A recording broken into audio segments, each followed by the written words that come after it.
Welcome to today's edition of Mental Health Matters. Today, we're going to be talking about the loss of a loved one. I have Deborah Nelson on the show today, and she's going to share her story about losing a loved one. Get you something to drink and get you a snack and come on back. Good morning, Deborah. Welcome to our show. How are you doing this morning? I'm blessed. Yes. Well, first, I want to start by thanking you so much for taking the time out to share your story.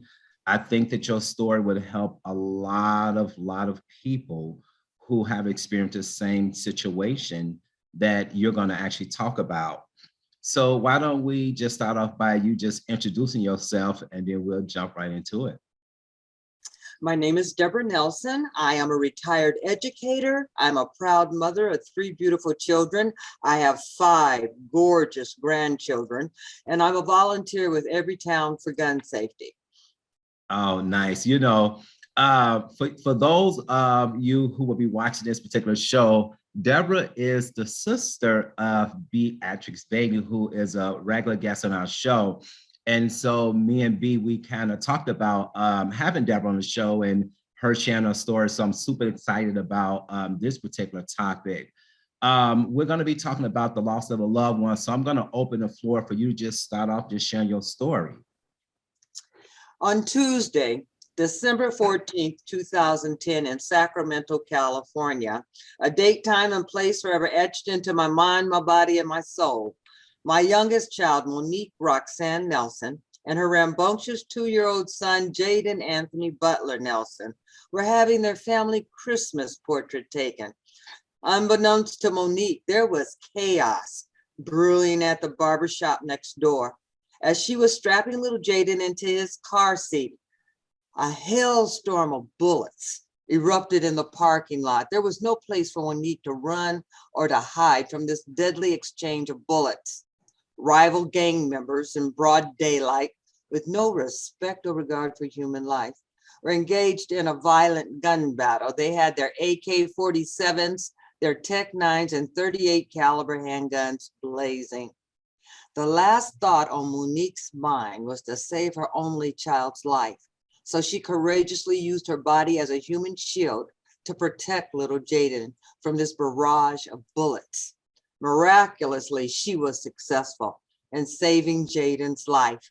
However, she paid the ultimate sacrifice on that fateful day when a stray bullet from a .38 caliber handgun crashed through her windshield, lodged into her heart, and she basically bled to death on top of her 2-year-old son due to a senseless act of gun violence. Needless to say, we were paralyzed with grief. When Monique breathed her last breath, our lives were forever changed. So I had to tell her 2-year-old son, your mother is never ever coming home again. She now resides in heaven. She is an angel who is watching over you each and every day and loves you so very much. Now, the most profound characteristic to me of an angel is love. And Monique demonstrated the epitome of love. To give one's life for another, there just is no greater love. So I know that there's a special place in heaven for my child, because for her to sacrifice her life for her sons makes her one of the purest of spirits. But now, her family, friends, and loved ones, we grieve forever. When you lose someone you love to gun violence, especially when it's your child, your life is never, ever the same, nor should you expect it to be or even want it to be the same. We should always be striving to become better. I refuse to let my child die in vain. Monique deserves so much more out of this life. So therefore, I have dedicated the rest of my life to keeping her memory alive. And I accomplished this goal in a wide variety of ways. For example, I've written a memoir in her honor entitled The Last Portrait, a Psalm for Monique. I share her story in numerous venues, trying to move people into action against gun violence. And I volunteer with Every Town for Gun Safety, advocating for common sense gun laws. In my current position as the community outreach lead in the Los Angeles area, I've been afforded the rare opportunity to work with organizations who are making a remarkable impact on the lives of survivors and in keeping peace in their communities. I feel like they are the experts. All we can do is to support them in every way possible and to advocate that they have all the resources necessary for them to be a success. Because when they win, humanity wins. So the best way that I can honor and cherish the memory of my precious child is to get involved, is to take action, to try to do everything possible to help save lives so that not one more family has to experience the life-altering devastation of losing a loved one to gun violence. Just like my daughter, Monique's ultimate sacrifice was the epitome of love, my grief is the price I must pay for loving my child so much. So therefore, I allow myself to feel the full impact of this pain, as painful as it is, so that I can now transform that pain into purpose. Absolutely. Wow, absolutely. Wow, you said a lot there. I want to go back to you made a comment about how your daughter laid her life down for her son. There's a scripture that says, Jesus actually says this in the Bible, there's no greater love than this, that a man lay his life down for his friend. And so I love that you quoted that, because that's exactly what she did. She laid her life down for her son. I want to ask you, when you got the call, where were you at? What was you doing and where were you at when you got the call? Well, I was having health issues and Monique was my caregiver. And so I was at home recuperating and I got a call from my son. And when he's upset or something's bothering him, he has a hard time expressing himself. He was very breathy. He said, Mama, something's wrong with Monique. He says, I'm not sure, but I think she's been shot. I said, well, which hospital is she at? I'll get over there right away. And he says, Mama, I think she may be dead. And I said, no, she's not dead, because if she was dead, I would feel it. She's not dead. It must not be true. He says, let me talk to the police. He says, I'll call you back when I can confirm what had happened. And unfortunately, I guess communication wires were mixed up, because I heard a knock at the front door. And I thought it was my son to come tell me what hospital Monique was at. Instead, it was lights and cameras in my face. Reporters, yeah. We're sorry for your loss. What do you think about your daughter's death? And I'm like, wow. My daughter's dead, And so I had a relapse. They had to take me to the hospital. I couldn't go to be with my daughter, and she laid in that street for over 12 hours. I had to go to the hospital, and then I began my long journey. Yeah. I will say that, after speaking with you about what we was going to talk about, I did do my own research. I went online and I found myself, I got a little bit emotional. I'll just be transparent here because, I've also lost a loved one, my brother, to gang violence, and, and then it made me think a lot about my mom, as to what she was going through at that time, and, I was a little younger at the time, and I didn't really understand the full impact of how the loss of my brother how it really affected my mom, you know, years and years and years and years and years and years later, when people felt that, oh, that's been, you know, years later, you know, you should be over that. You know, no, you know, even to this day, his birthday is next month, April 9th. And, you know, she still deal with that in her own way, you know. I actually called her yesterday and I told her about the show that we're doing now. I kind of told her a little bit about your story. And she was very quiet, just really listening. And then I kind of switched the subject. And then she came back around and she said, you know, I'm so glad that you're doing a show on this, you know, because she said, you know, that's something that really needs, you know, some exposure. You know, she said, as a parent, she said, you know, you could never, ever, ever, ever forget about, you know, your child. You know, even though if it's been many, many, many years later, there's a part of you that's, you know, that's voided because of that, you know. And I don't know, this is personal for me in so many words. First and foremost, I want to offer my condolences for your loss on your brother, because Yeah. like I said, you know, it lasts forever. I remember when I was in college and I was studying psychology, and I read this one chapter. It says in the grieving process, it takes you 2 weeks and then you're back on your feet and life goes on. And Yeah. so when I was a professional, I was an educator, and had to deal with a lot of families who had suffered loss and tragedies. And I was quoting what I was taught in college and thinking I was being of support and help to them. And until it happened to me, I wanted to go back to every one of those families and say, I'm sorry, I did not know what I was talking about. No, you don't Yeah. just jump back in the saddle and go on. You are forever changed. And a couple of things I wanted to elaborate on that you're talking about with your mother. One thing that makes it so tragic as a parent, your child is supposed to bury you. That's the normal Yeah. progression of life. And then Yeah. also when you lose a child to gun violence, that's a preventable death. You know, Yeah. it's not like cancer or some natural cause. So Yeah. it's an extra burden that you bear in your grieving process. Absolutely. Absolutely. I want to switch gears a little bit and talk about your grandson, because obviously with my mom, when we lost my brother, she really gravitated towards my niece. And I think my niece was about maybe 1 year old at the time when my brother got killed. And my mom really, all of us, not just my mom, we all kind of gravitated towards my niece. And fortunately, his mom, my brother's baby mother, she's really close with our family.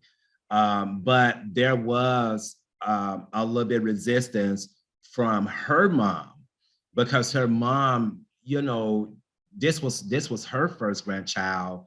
And, you know, here it is, her daughter was always bringing the niece over to the house and just, you know, and so she was kind of caught in the middle of her mom, you know, telling her like, well, you know, I don't understand why they want her over there so much. And not really realizing that that was a part of my brother that was in this baby that we was gravitating towards, you know. So talk a little bit about that. Did that happen for you and your family, or was it just, you know, something that just kind of, You know, when I went through this, I was drawing a lot of analogies between my life and the life of Job, because it just seemed like one obstacle on top of the other. You never really got a healthy chance to breathe and grieve because all other problems came into play.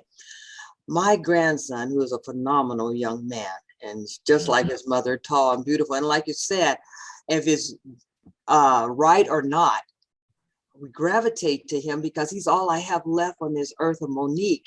Monique runs through his veins, and you know, yeah, a lot of his behaviors or whatever. I'm able once again to hold my daughter that I never even got a chance to say goodbye to, you know, and so he is part of my lifeline. Now, when Monique died, I was all prepared to take my grandson, because to me, that was the only way I could survive. I needed a yeah, distraction. I needed something. I needed a purpose in my life. And I would just poured all my love I have on this child. But Monique was a single parent, and I didn't know his father that well. And his father read about the tragedy on the news. I think he was in the Bay Area at that time, and he resurfaced and he fought for custody for my grandson. And so we were in a legal battle for about 1.5 years, and I just had to keep it real. There were horrible feelings between us because not only I couldn't grieve my daughter, but it was like a second death to lose my grandson. And so in California, you know, it's a matter of biological parent trumps. And so the court system gave him my grandson. And I went further into what I call the black hole of grief. I just couldn't. I was in so much pain. I was numb. Yeah. But due to, you know, grace and mercy, this young man, Monique would have been so proud of him. We fought bitterly. I'm sure he hated my guts, and I didn't like him too much either. But after we found out that we had a commonality, which was the love for my grandson, he loved his son. And he stepped up to the plate as a Black man and became a good father to his son. And he did not cut me out or try to make me feel less than. He embraced me and pulled me into his family. And I could see my grandson as often as I liked.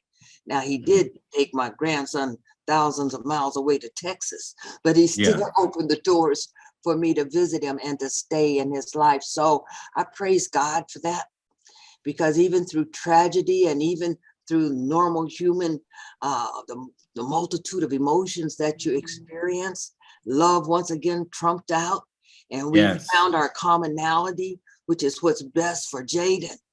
And we're still working on that together today. And so I praise God for him.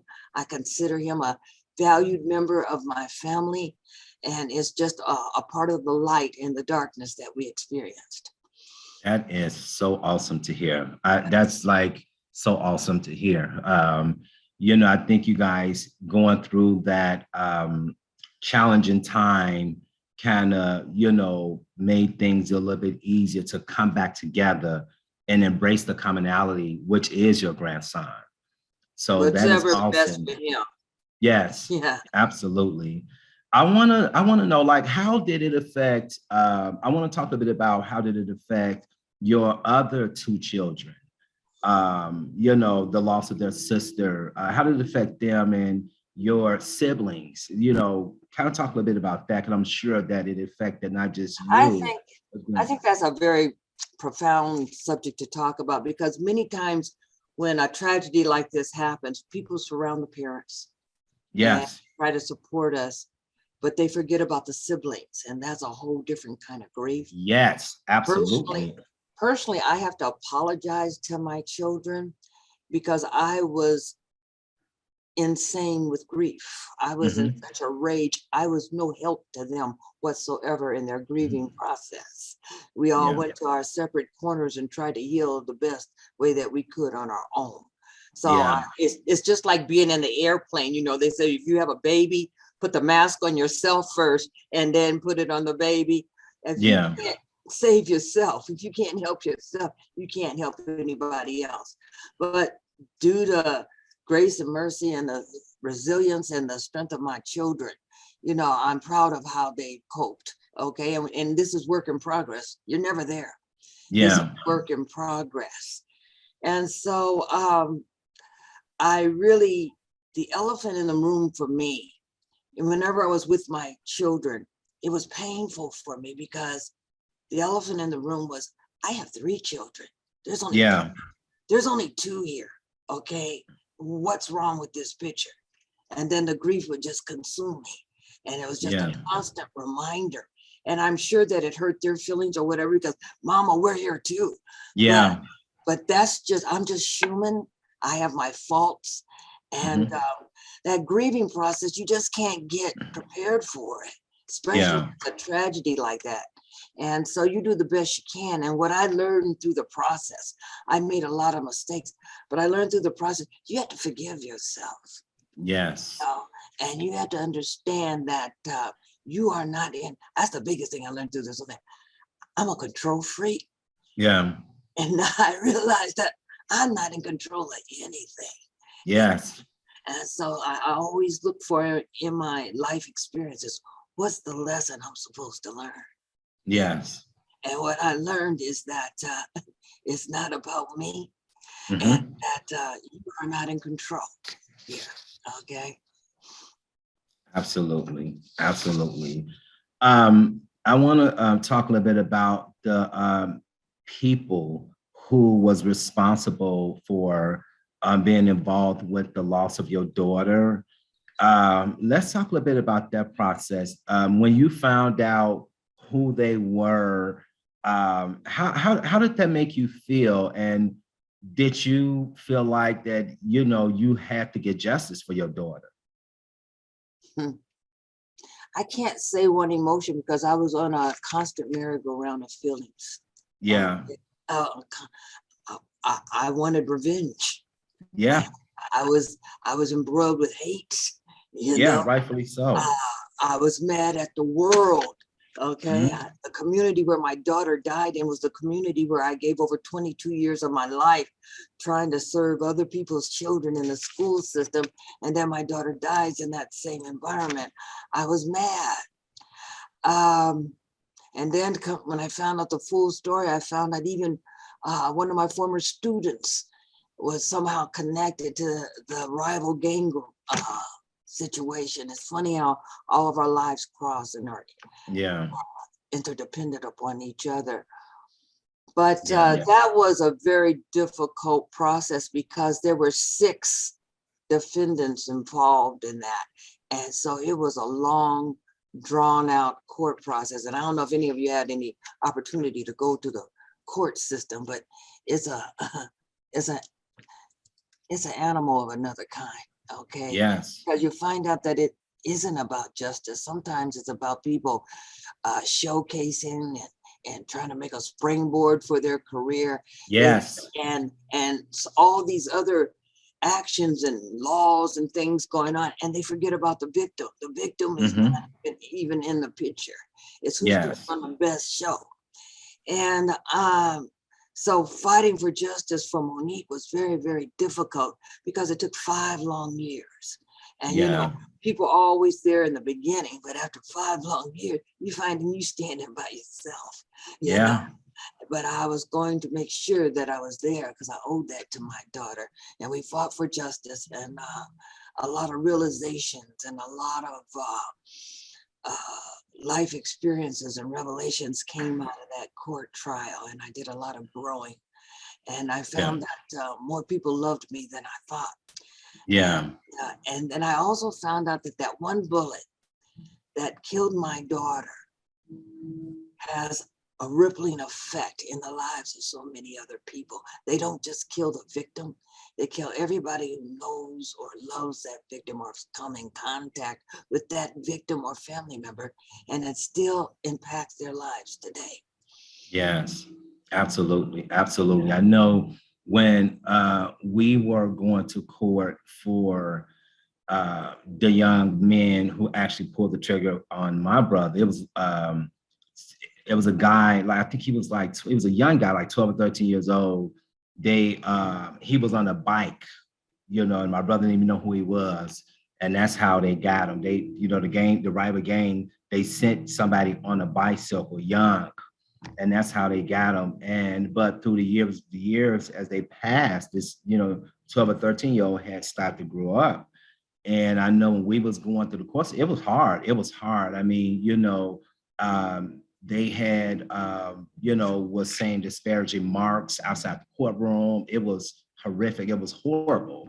And I remember just always, always, always looking in my mom's face. Because that was like my main concern, because I know how it impacted her. It impacted her in a deeper way and on a deeper level, and she was hurt. She didn't understand like why these guys that was responsible for my brother's death, because even though the guy pulled the trigger, there was still many other people involved. She didn't understand. She did not understand it.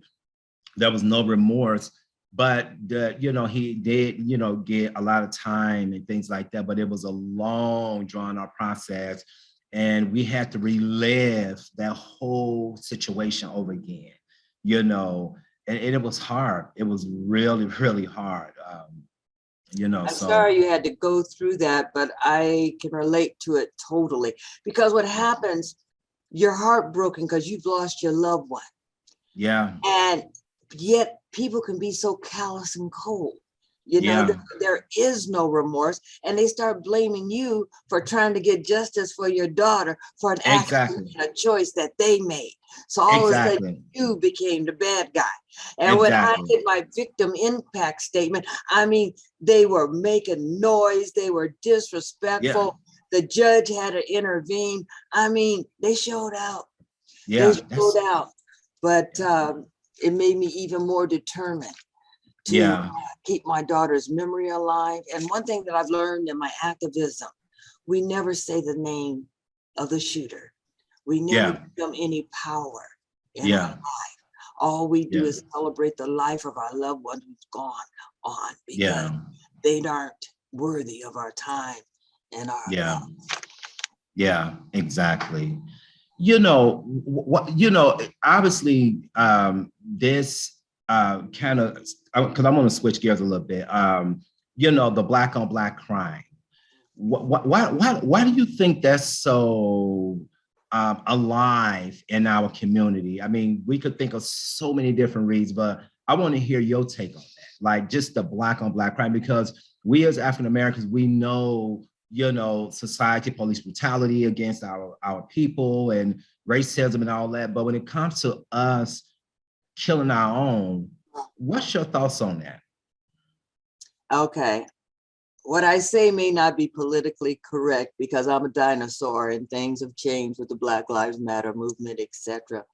But with the Black Lives Matter movement, if we want other people to respect and honor Black lives, we must honor and respect our brothers and sisters first. Yes. Now, when you talk about black on black crime, you're talking about basically geographically based, because usually people kill each other who are in their geographical space, okay? Yeah.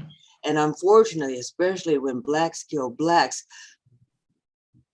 forgive me, but police and law enforcement are less motivated to solve that problem. Yes. Your odds of getting away with it are greater, okay? Yes. But I think it's even a bigger issue. It's like generational trauma. Mm-hmm. Hurt people, and so you hurt the ones that are closest to you and look like you. And I think it rings true for other races too. You will find, Latino on Latino crime, Yeah. white on white crime. It's just a lot of it's geographically based. But I Yeah. think that, especially in my activism work, where it hurts, especially our people in the urban communities, I think we have to take a more comprehensive approach to this. Mm-hmm. Because if we why do we have gangs? Okay. Mm-hmm. We have gangs because people need a sense of belonging, a sense of family. They need financial stability. Okay. Mm-hmm. And that's what they get from the gangs. So why can't we invest more resources in our communities to Mm-hmm. whereas these children are off the street, they have social programs where they're getting peers and role models, they're getting support, surrounded with love, and they're Mm-hmm. getting strategies and skills to become economically powerful so that they Mm-hmm. too can have some hope and a bright future. So I'd rather be on the proactive side of dealing with gangs and gun violence and making sure that these children have other options in their life than what's presented Yes. for them now. Yes, absolutely. I currently now I am mentoring a young African American male who comes from. It's interesting because he's come from a diverse background. His mom is white, and his dad is African American, and they come from that that lifestyle, just um, the guns, the drugs, and gang banging and things like that. And but fortunately for him, he never fell prey to that lifestyle, although he was always around it. And he had made the decision that he didn't want to sell drugs and get involved with guns and stuff like that. However, he got a family member that he's very close to, very intertwined with, who is involved in their lifestyle. And maybe about 2 months ago, he had called me at work, and he had told me that the family member wanted him to get a storage in his name so that they can store guns in the storage. And immediately my first reaction, I mean, it was just something that rose up in me. And so I had to kind of do some self-talk, just like within seconds. And so I asked him, I said, well, what do you think about that? And he was like, well, man, I don't know. So at that point, I realized that the family member was in his ear, because he was really contemplating, about getting storage with these guns in. So I told him, I said, no, I laid it down, for him. I told him that, it's not right. I told him that that's not your lifestyle. I know you love your family member. However, you're trying to go on a different path. I explained to him, that if those guns, what we call bodies on there, if they were involved in any type of murders, then he will be the one responsible for it, because the storage is in his. Now I had to really, really talk to him. And so he got it. So he called the family member back and told the family member that, no, I don't want to be involved in that. And the family member just got irate, was cursing him out. He had shown me all these text messages and stuff. And I could tell how it really affected him mentally, because he loved his family member. He's close with them. But I had to really, really paint this picture and let him know that you don't have a criminal record. You're not involved with that. Your loved one has 3 felonies. They're involved in a lifestyle, and your life is moving in another direction. So now he gets it, but it's sad how easily our feelings and emotions for our loved ones, or whoever the person may be, can really cause us to contemplate making wrong choices for ourselves. I've never, ever, ever, ever been thrilled about guns. And I grew up in the hood in Chicago and all that stuff, but that was something that I was never okay with that. And so I'm glad that God had given me an opportunity to be a mentor to this guy and steer him in the right direction. And I think a lot of our young Black men need those positive role models, for people to invest in them, to love them, to show them the way, support them, and because I think that's needed within our community. I think that's very powerful what you just said, and praise God that you were there for him in his ear, because, they always say, strangers or people you don't know are a problem, but sometimes it can be family members giving you that peer pressure and making you put that guilt on you. Why you think you better than us or whatever? Mm-hmm. No, he has to be able to discern the spirit and understand that love yourself first, be true to yourself. And my mother used to always say, find out whose problem it is and give it right back to them. That's what we needed to do. I like that. I like that. Find out who problem it is and give it back to them. I like that one. Let's talk a little bit about your advocacy work that you've done in the community and you continue to still do. Let's talk about, when did you first get involved with the gun control advocacy? Well, my journey to healing took me quite a long while, and I'm not there yet. It's work in progress. But the first 4 years, I was unable to really discuss my daughter's death, because I was still really in the midst of the court trial and fighting for justice and stuff. And I was still in I call the black hole of grief. But I really actually started my activism in 2016, as I was starting to heal, and I was talking to my eldest sister, Eloise. And she was saying, okay, Debbie, because I finally became approachable. They knew to stay away from me before, Yeah, yeah. but I was approachable that day. And Yeah. she says, now you got to find out what your purpose in life is. She says, your purpose in life Mm, is to keep Monique's memory alive and to help mm, somebody else. mm. Okay. And to be of service to others. So I started researching about gun violence in the United States of America. And I had researched several organizations who are making an impact on gun violence. And I ran across Everytown for Gun Safety. It's a coalition of about 4 other organizations. It includes Moms Demand Action, Students Demand Actions, Mayors Against Illegal Drugs, Mayors Against Yeah. Illegal Guns, and also Everytown for Gun Safety, the Survivor Network. And so out of all the coalition, they work together for one common cause, and we say to save lives. So in 2016, I signed up online to volunteer. And I ran into one of my mentors in the business. Her name is Claire, a wonderful woman. Unfortunately, we have the same commonality of losing a child to gun violence. But I met with her, and ever since 2016, I've been involved in activism. It's taken a lot of different turns.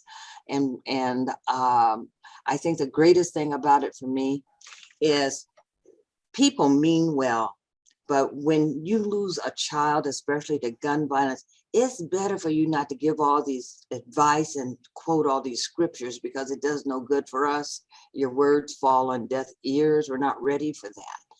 Yeah. And because until you walked in my shoes, you don't Mhm. understand what I'm going through. So Yeah. when I joined Everytown for Survivor Network, and I would even recommend it for you and your mother, Mhm. Everytown Survivor Network, not only do they have the resources like counseling or whatever, but there's people who are walking your walk. So sometimes Yeah. you don't have to explain what you're going to. You can just look at them, or we could just hug each other and say, I know, this isn't a good day, or, Yeah. whatever. So they really, we have a commonality. Unfortunately, it's a negative one. It's a club or an organization we don't want to see to grow. But Yeah. unfortunately, this country, due to the rate of gun violence, it's in epidemic proportions. It is growing. 58% Yeah. of the population are survivors. And Yeah. so, but that's what I embraced the most about it, is that I could talk to people that understood what I was going through, and they were in like-minded, wanting to keep the memory of their loved ones alive, learn skills and strategies to take to the community, educate the community about gun violence, and try to make certain that we could try to save a life so no other family has to experience what we go through. That's awesome. That's awesome. Have you been able to talk or share your story on different platforms in different parts of California? Yes, I've even gone to Iowa. I did high school in Iowa.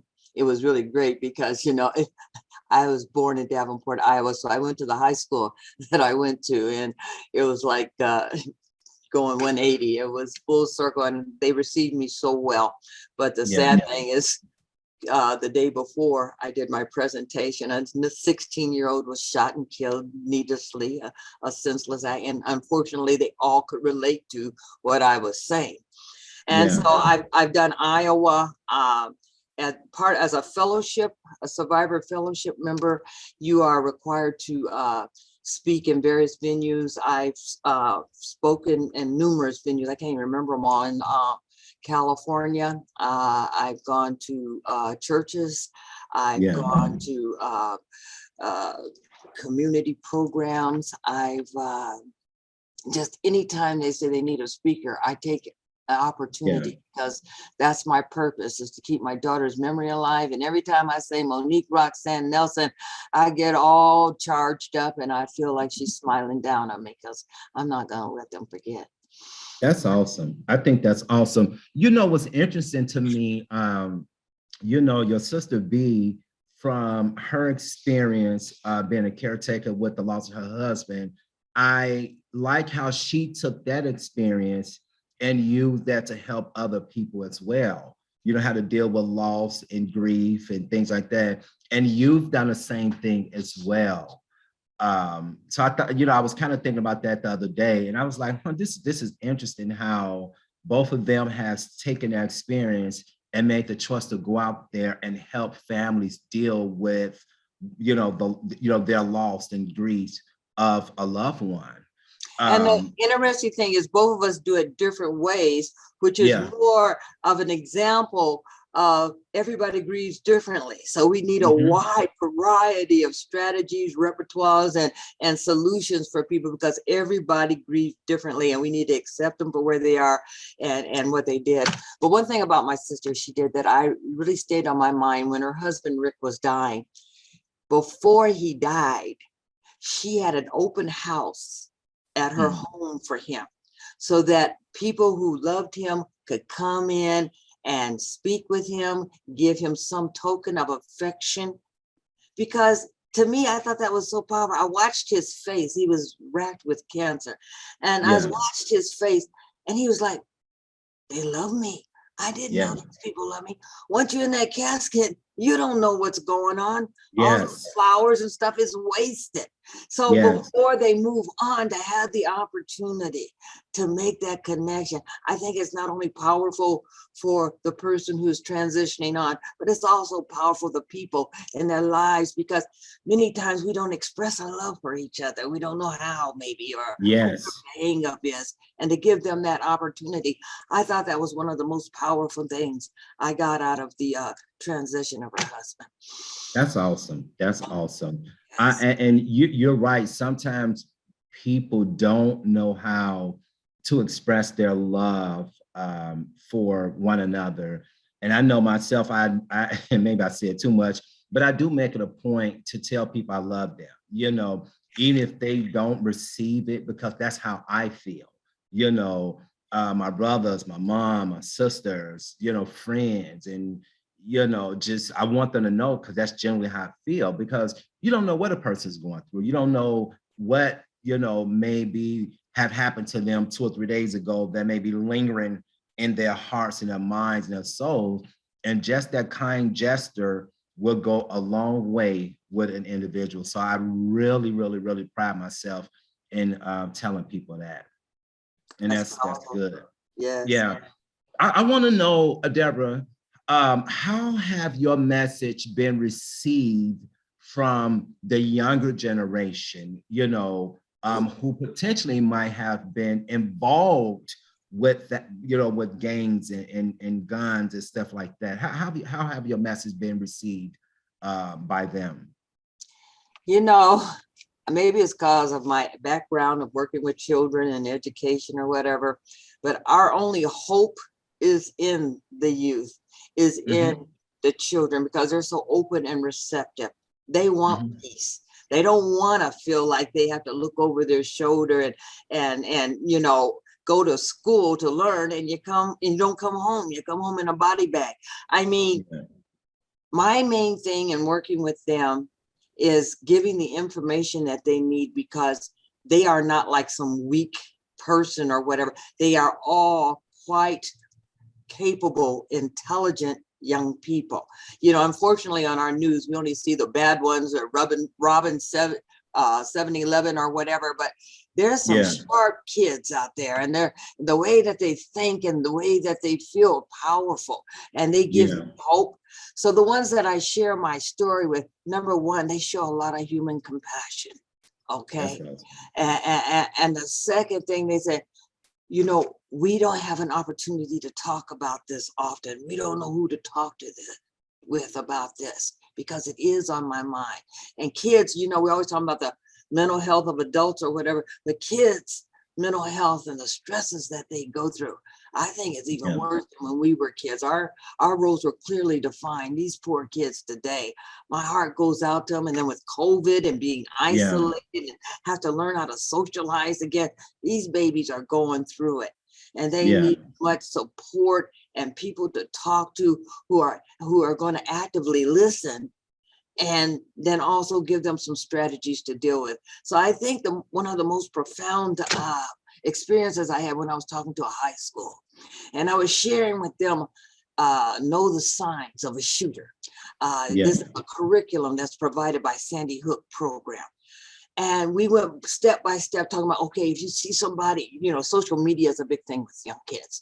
And so if you go on social media and you see somebody saying things that are a little strange or saying that they're a danger to themselves or others, speak up, say something, okay? Yeah. Because when we stay quiet, these mass shootings and stuff are more apt to happen, because they were saying in research that about 70% of mass shooters and 80% of people who commit suicide, they give you some warning before it happens. Absolutely. We just have to be in tune to it so that we can be proactive and intervene before anything happens. And then the other part of that is the accessibility of weapons in this country is ridiculous. I think there's like 330 million Americans and 400 million weapons on our streets. Just way too many weapons on our street and accessible. And then I'm getting to my statistics, but I think it's important. 110 people die each day from gun violence. Out of that 110, 65% of them is suicide. So we also need to be looking at our mental health services, make sure that they are available, make sure that they are diverse. Okay, because I think especially in the Black community, we were raised, okay, be strong. Yes. Pray to Jesus. But don't go to a counselor. Don't tell nobody what's going on.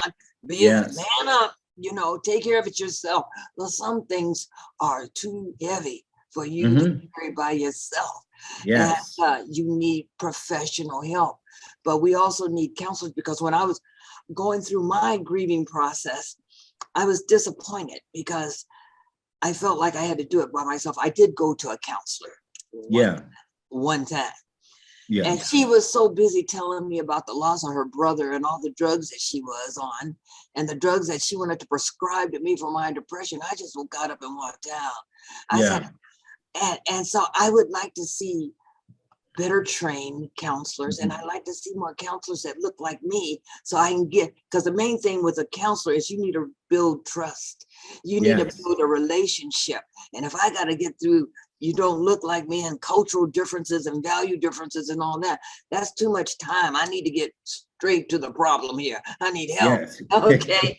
and so I think we need to put more emphasis on mental health, especially after COVID, because it's impacting our children, it's impacting people of every color, and it's impacting the rate of gun violence in this nation. I definitely agree with you 100%. And with the guy I'm mentoring, he maybe like a week ago, he came up to the house and stuff, and he would just, I went upstairs, I came back down, and he was just crying. And so I was just kind of talking to him, because he battles depression and, and suicide as well. He actually tried to commit suicide. And so a lot of this stems from, his upbringing and, him feeling like he is worthless. When I met this guy, he really felt like he was worthless. He didn't have a job. He didn't feel like he was capable of working and all this crazy stuff.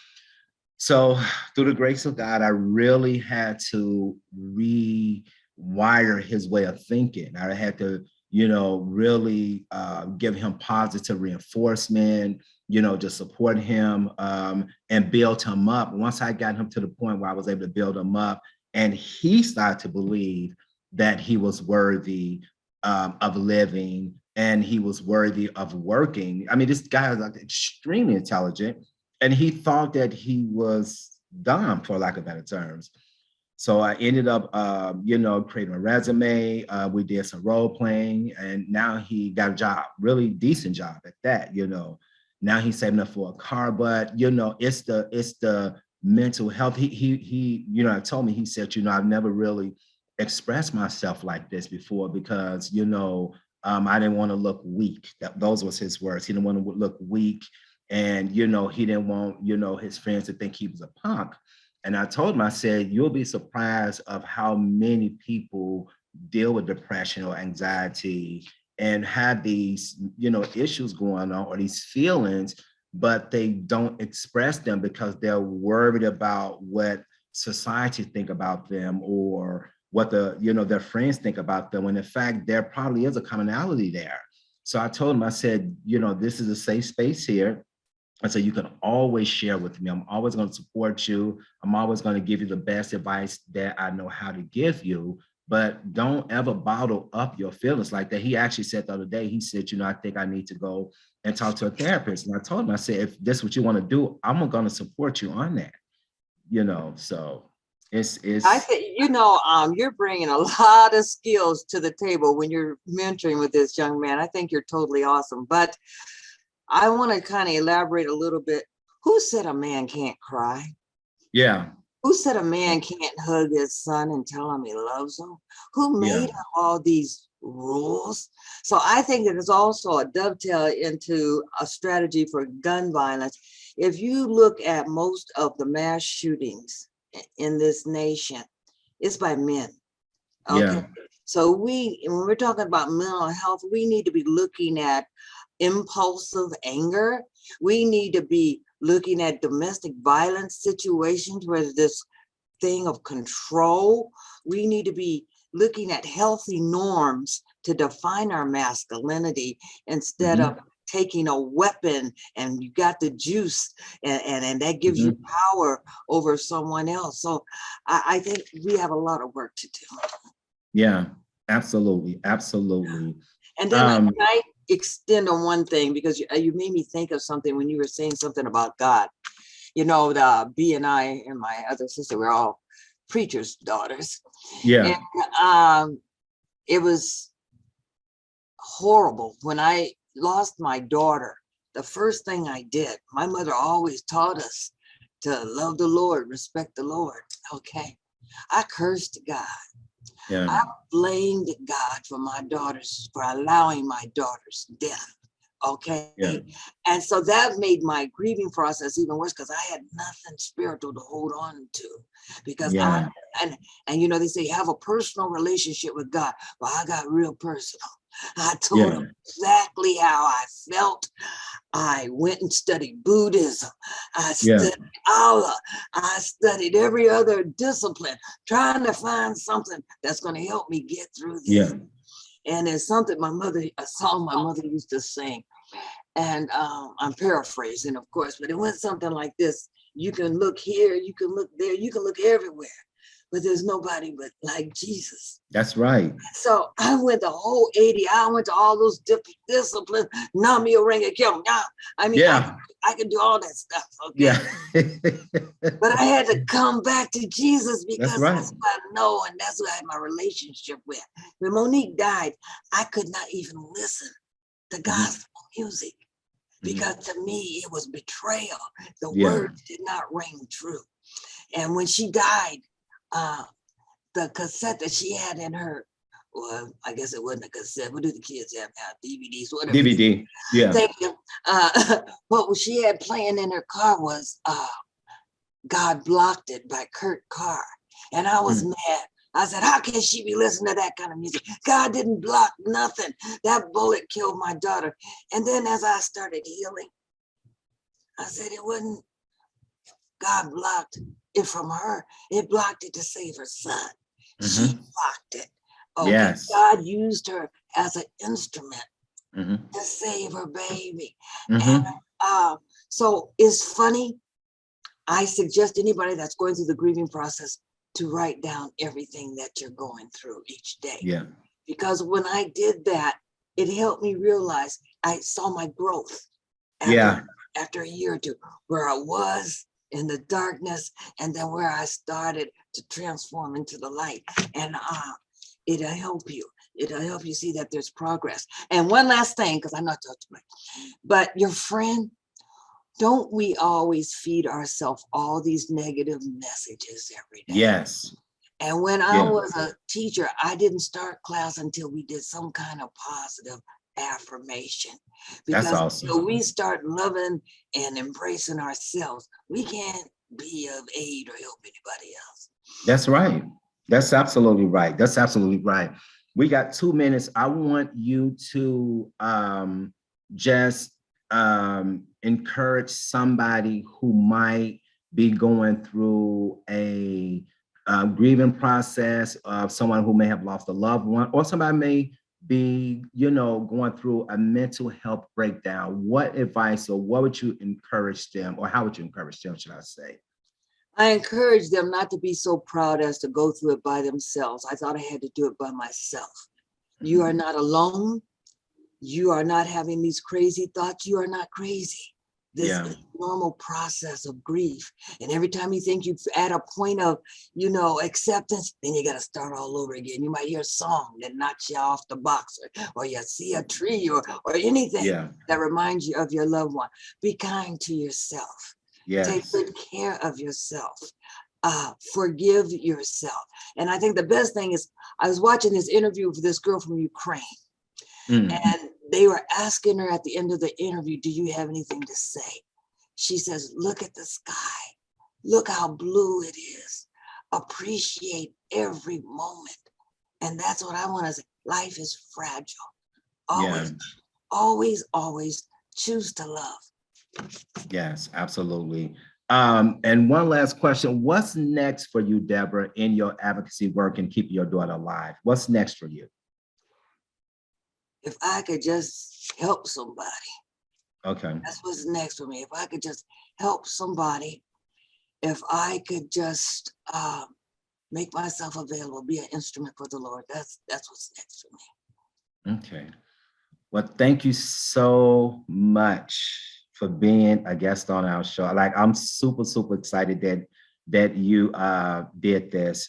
All right, well, we're going to get out of here. Thank you so much for being a guest on our show. And I am going to reach out. I'm going to stay in contact with you because I want to be able to do another show with you. So if you could think of anything, think of another topic, reach out to me and we will make this happen. Okay. Oh, thank you so much. And thank you for helping me keep the memory of my daughter alive. Thank you so much. Absolutely. Absolutely. And that's it for this edition of Mental Health Matters. If you like this particular show, if you would like a DVD copy of this show, or if you would like to be a guest on our show, please dial 916-366-4600. Thank you. Thank you. Thank you. God bless. God bless.